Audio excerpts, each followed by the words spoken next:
Dear friends, welcome to the channel The Eastern Front, and today we will talk about how Soviet tankers warmed up during the war. And also I will tell you about the method of the Soviet tankers to warm up the tank very fast. The harsh Russian winters were hard trials for Germans and Soviet soldiers. The equipment of this time was created not for comfort, but for war, and was designed according to the principle of the maximum simplification and cheapening of production.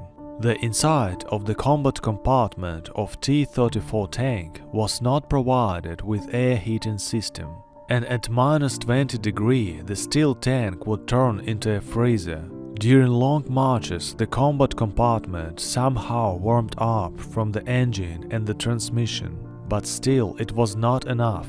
In the winter, tankers wore quilted jackets, air flaps and felt boots. But even this clothing didn't always save them from the cold. The driver mechanic was freezing most of all. For a better view, he would open the hatch, through which an icy wind blew directly into his face. During the halts, tank commanders were allowed to make bonfires to heat the personnel. And when the fire stopped burning, smoldering coals were put into a metal bucket, which was then placed inside the tank and somehow warmed the combat compartment of the tank. If there was a stop for a day or more, the crew would dig a small trench, placed a metal tank stove in it, which each tank was equipped with in winter, mounted a pipe to remove smoke and carbon monoxide, and stoked it. After that, the tank would be put over the trench and covered with the tarpaulin, which each tank was also equipped with. The edges of the tarpaulin were attached to the ground by pegs, and snow was put on the edges. This turned into a kind of dugout which became warm in a few hours. This dugout kept warm not only the crew but also the tank itself, which if necessary could be started up and continue moving without any problems. If there was no time to dig a trench, then a small hole 50 by 50 centimeters was dug, into which only the stove was placed. The tank was covered with the tarpaulin and the crew was inside the tank. To keep the fire in the stove, the crew members took turns on the duty. I think that this design is very similar to the Russian bath. That is why Russian tankers use such a way to warm themselves. Even in our time on vacation by the rivers, Russians make homemade baths from the polyethylene. The stones are heated with the fire and then water is poured over them. As for the German tankers, things were not better for them, since it was originally planned to capture the USSR before the onset of the first frosts, which didn't happen. With great horror, the Wehrmacht soldiers recalled the 20-degree frost. At a halt, the German tankers had the opportunity to warm themselves from the heat of the fire.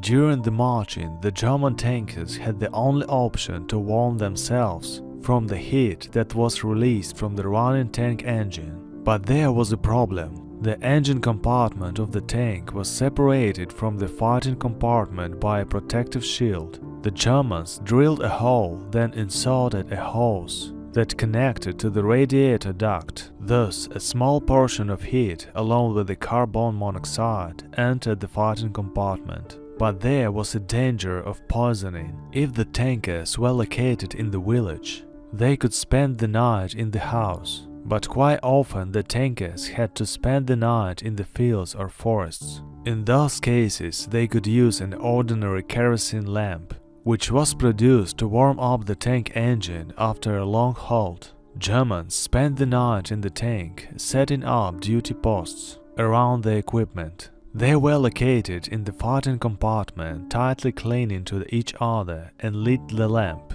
After everyone fell asleep, the lamp often went out and started to smoke. There was a danger of carbon monoxide poisoning, which at that time scared few people. The probability of freezing was much higher. As a result, the Wehrmacht tankers woke up completely frozen. Many of them later recalled that if during sleep they unknowingly touched their head to the icy iron of the tank, their hair instantly freezes, after which they are literally turned off from the armor. The first German tank heaters appeared only in the autumn of 1944. As for the Soviet tanks, the first heater of the combat compartment appeared only in the 60s on the T-34 tank. Dear friends, that's all for today. On my channel I have a video about the Soviet tanker who got stuck in a swamp and fought with Germans during 2 weeks in winter 1943. You will see the memories of a tanker who stayed in the frozen tank in those days. It was Tim and the Eastern Front channel. And as usual, I wish to all of us peace and health. See you.